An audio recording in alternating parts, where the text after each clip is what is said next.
Ibu dan Bapak yang dikasihi Tuhan, selamat pagi dan selamat berjumpa kembali melalui renungan harian Jemaat Bukit Tambalan Rea.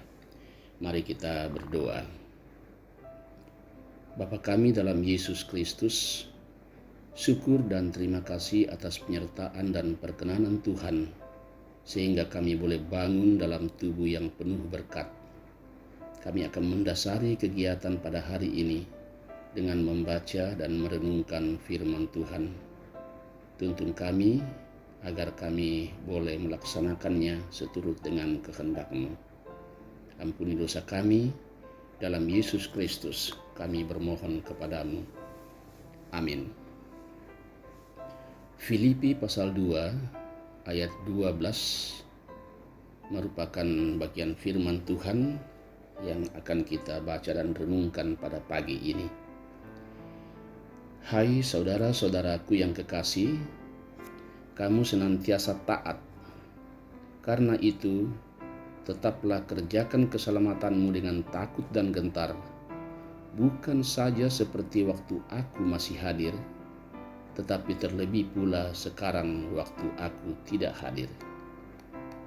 Ibu bapa yang dikasihi Tuhan, dalam rangka menghayati tema hukum yang menjaga kekudusan hidup, penulis khotbah dalam buku Membangun Jemaat memberikan salah satu pertanyaan penelitian Alkitab. Apa yang dimaksud mengerjakan keselamatan? Pertanyaan ini sama dengan himbauan Rasul Paulus kepada anggota jemaat di Filipi, supaya mereka tetap mengerjakan keselamatan dengan takut dan gentar. Kita adalah manusia yang berdosa. Sebagai manusia yang berdosa, kita tidak lagi mempunyai hidup. Upah dosa adalah maut. Allah sangat mengasihi kita sehingga mengaruniakan anaknya untuk menyelamatkan atau memberi kehidupan kepada kita. Jadi kita adalah manusia yang sudah diselamatkan oleh Allah di dalam dan oleh Yesus Kristus. Yesus Kristus telah mengerjakan pekerjaan penyelamatan kita.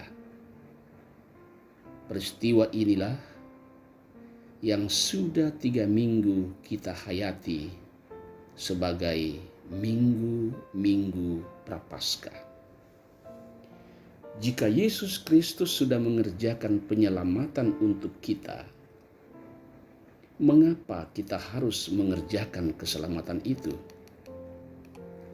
Apakah pekerjaan Yesus untuk menyelamatkan kita tidak sempurna? Tidak. Pekerjaan penyelamatan manusia sangat sempurna dikerjakan oleh Yesus. Ia menderita karena dihina, disiksa, bahkan dibunuh dengan cara yang sangat sadis. Penderitaan yang sangat sadis itu dilakukan untuk menebus, menguduskan, dan membenarkan kita, sehingga kita memperoleh keselamatan. Yesus sendiri mengatakan, "Sudahlah genap." Pekerjaan penyelamatan yang dikerjakan oleh Yesus mengubah jati diri kita menjadi orang tebusan, orang benar, orang kudus, dan orang yang sudah diselamatkan. Sebagai orang kudus, kita dituntut untuk mengasihi Allah, mengasihi sesama, dan mengasihi diri kita sendiri. Matius 22. Untuk melaksanakan tuntutan tersebut, Allah memberikan hukum atau aturan, baik yang bersifat perintah maupun yang bersifat larangan.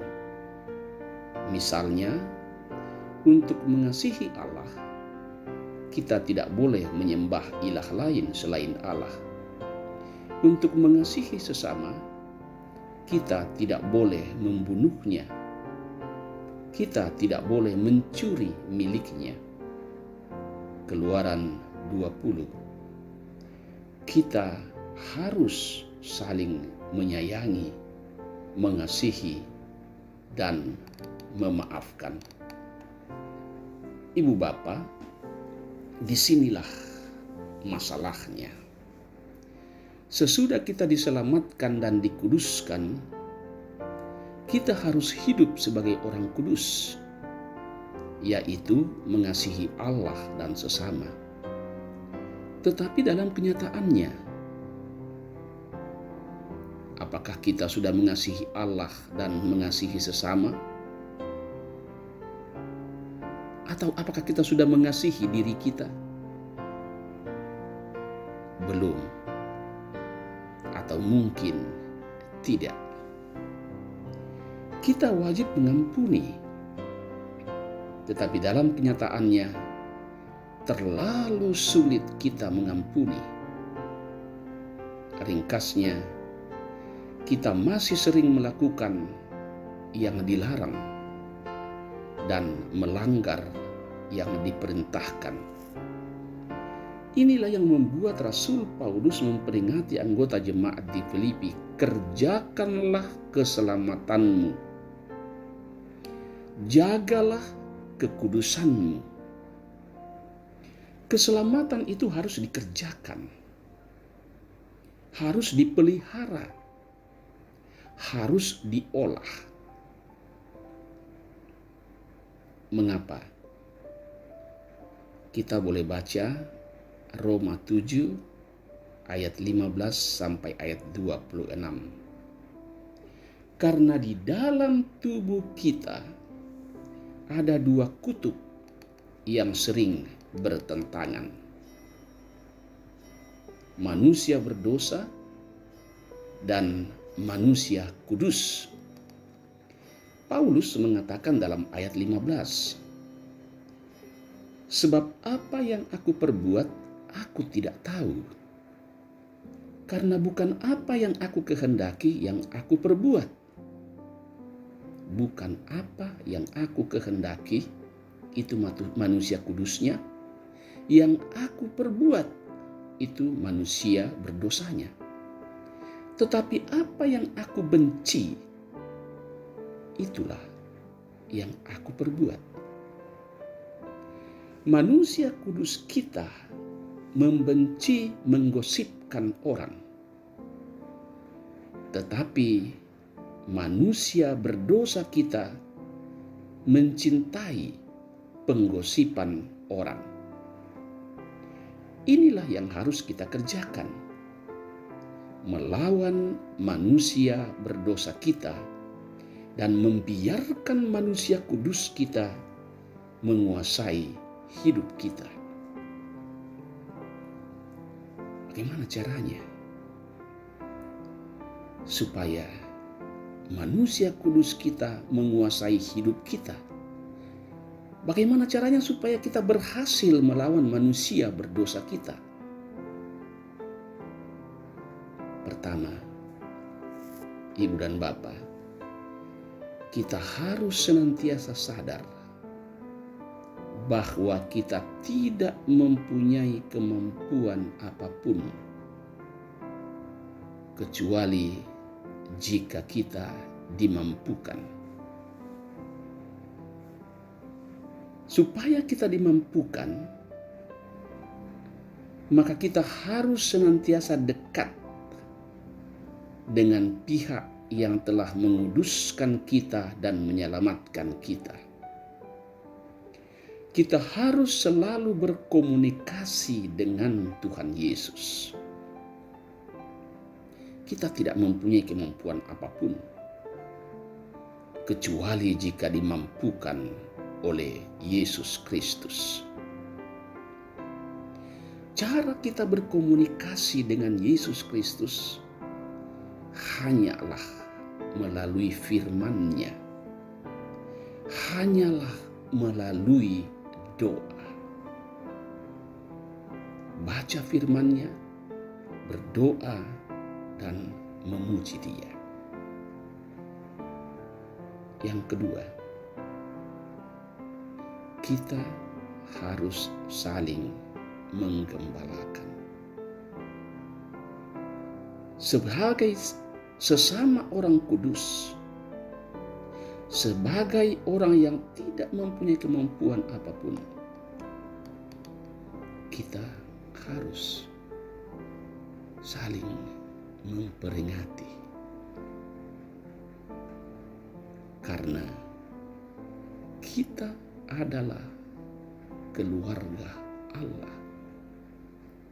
Sebagai keluarga Allah, wajib hukumnya untuk saling memperhatikan. Tuhan Yesus menguatkan kita untuk melawan manusia berdosa kita dan membiarkan manusia kudus kita menguasai kehidupan kita. Amin. Kita berdoa. Terima kasih Tuhan. Tuhan memperkenankan kami lagi untuk berbicara tentang firman-Mu yang kudus. Kami mengaku di hadapan Tuhan bahwa kami tidak punya kemampuan untuk mengerjakan keselamatan kami. Kami tahu untuk mengerjakan keselamatan kami telah mendapat hukum dan aturan dari Tuhan. Kami mohon, mampukan kami Tuhan untuk hidup menurut hukum dan aturan-aturan tersebut. Mampukan kami untuk senantiasa dekat kepadamu. Mampukan kami untuk saling mengasihi. Kehidupan kami sepanjang hari ini kami pertaruhkan ke dalam kuasa dan penyertaan Tuhan. Ampuni kami, dalam Yesus Kristus kami berdoa. Amin.